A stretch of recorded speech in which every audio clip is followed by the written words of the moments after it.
my colleague, Honorable Patrick Obahiagbon, referred to me, and they referred to this speaker, our speaker, and referred to the entire House of Representatives as legislative rascals. I believe that it is within the purview. I have the publication here. I have one is in the electronic media, AIT. I have Sun. I have Vanguard. I have This Day. Mr. Speaker, I want to call on you within your powers to refer this matter to the Ethics and Privileges Committee for proper investigation, sir. Patrick Obahiagbon in that program said, and I quote, that he calls on Nigerians to rise up in arms, against the National Assembly. To rise up in arms against the National Assembly. This is incitement to violence. If anything happens to me on this floor, happens to my family, happens to any member of this house, Patrick Obahiagbon will be responsible for it. It's an incitement to violence against our persons, against this institution, because he thinks he can speak English the way he likes. Mr. Speaker, if you look at my press conference, after stating some of my worries, I did say these are my worries. And I called on honorable members to take a second look at this matter. And that if the National Assembly decides to go ahead to tinker with the Electoral Act with a view to align all honorable members to be members of the parties of NEC. If they go ahead, this would amount to legislative rascality and parliamentary gambadoism. If they go ahead, the Speaker advised Honorable Obahiagbon to withdraw the language and apologize to the House. Mr. Speaker and very distinguished and esteemed colleagues, in using that phrase, I did not intend to offend the sensibilities of my distinguished colleagues and this House. If the usage of that word offends my colleagues and the sensibilities of this House, an unreserved apology from me. Thank you, Mr. Speaker. Honorable Patrick Obahiagbon, you know, sometimes we have serious difficulty in understanding the incredible manner in which you control the English language. Therefore, are you stating to this House that you're withdrawing that statement and you're apologizing to this House, so that I'm clear on what you've just done? This institution is bigger than anybody, and this institution shall live forever. If the honorable colleagues and this institution feels offended, I tender an unreserved apology, and I withdraw that statement. This institution shall live forever. Honorable Bankole appealed for calm and urged his colleagues to focus more on other serious assignments before the House. In the spirit of brotherhood and in moving the nation forward and the serious work we have to do, I hereby rule that his apology and withdrawing of the statement stands. Honorable colleagues, we should not give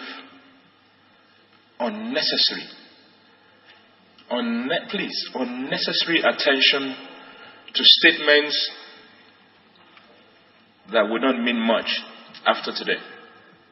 But we should stand firm and continue to have the courage to do what is right, even when it seems unpopular. Because we're here for the long term and not the 100-meter race. I rule again that you should please stand down on that and we'll move our nation forward. Please, can you bring your mics out? Okay. Sir, today's street demo, would you say it's a success? Because I already had, they said, oh, we're closing today like a civil servant job in the ministry. That, oh, we're closing, and people are still saying, let's go to Eagle Square. What's your take?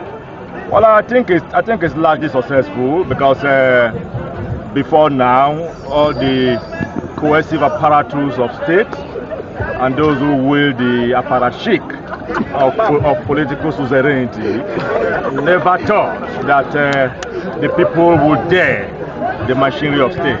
You can see all the way from Beggar Junction up to AP here. It's been an excitement. People have worked themselves into a democratic paroxysm of criticism, expressing themselves in very loud and clear terms. Everybody have gone to Martin O'Nipples to say Kabudo rejectament, the removal of questions.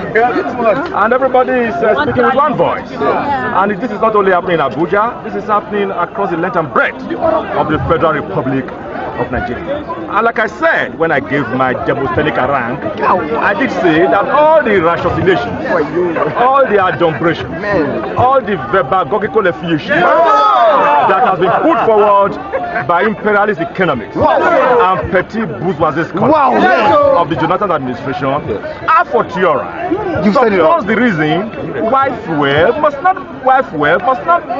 subsidy from fuel must not be removed. Because they are saying that the only reason why they are withdrawing fuel subsidy is that the system was inefficient, the system has been corrupt, and due to a defalcation and malversation of a microscopic few, which they call a cabal, the Nigerian people are not benefiting from it. And the question I ask is that why will you pass the inefficiency on the system to Aminu Kanu Talakawa? Wow. Why will you pass the corruption by a cabal to the ragtag and the bobtail? When you do that, then you have torpedoed democracy and you have enthroned what I call cabalocracy. Wow. Which is the government of the cabals, by the cabals, and for the cabals. Do you think this government are going to bulge the rights of the people? They will bulge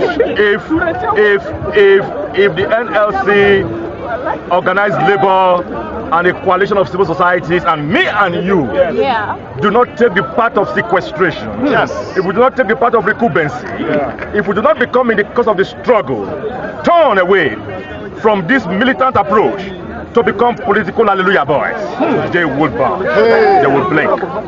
Thank you, sir.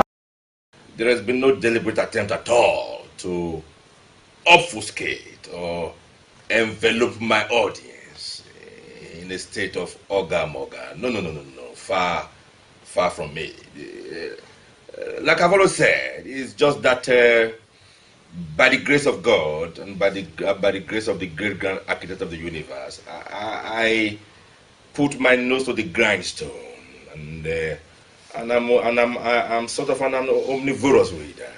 So, if you are a polyvalent and an elliptical reader, chances are that you are bound to come across one or two idiots. And if you make it as your pastime to be able to know every new word you come across, what they stand for, they are part and parcel of you. And when you speak, at times they come like the rattle of a gun. Benin or a Lagos road today is in a state of calamity. So, if the road is in a state of anomie, if driving through the roads is engaging in a macabre dance, culpability is that of government. It will be sardonic, it will be lugubrious, and it will be a state of dismal-pisma if Parliament does not rise this morning to fix culpability where culpability is. So you see, as a parliamentarian, you have more than one or two or three constituencies. You have loyalty to your party, you have loyalty to the nation, and you have your loyalty to your conscience. Honorable Patrick Obahiagbon, you know, sometimes we have serious difficulty in understanding the incredible manner in which you control the English language. Speaker, the forced origo and genealogy of all the vices in the country today is as a result of the fact that government has failed in its Kantian categorical imperative of providing employment for the people. I shall be urging Parliament to join me in asking Mr. President to declare a state of emergency on the unemployment crisis in Nigeria. This is my logomachy, and the logomachy I made developed of Logo Pasha. Thank you very much, Honorable. Every word I use is in the dictionary, but the only difference is that I use a multiplicity of dictionaries. My elliptic and polyvalent modus of communication has been something that I have acclimatized myself to for donkey years, and it would be unfair to me to say that it is just razzmatazz, you know, except you don't want me to talk. When I talk, they flow with ceaseless staccato. That is what gives me mental pabulum and puts me in a state of sardonicism when people think that a very, very serious lucubrations from me amounts to playing Simkin the Swagger. No. The Batosphere? A state that was in a state of economic quagmire, political phantasmagoria, and social stupor was gradually and is being gradually transmogrified into a state of infrastructural Eldorado.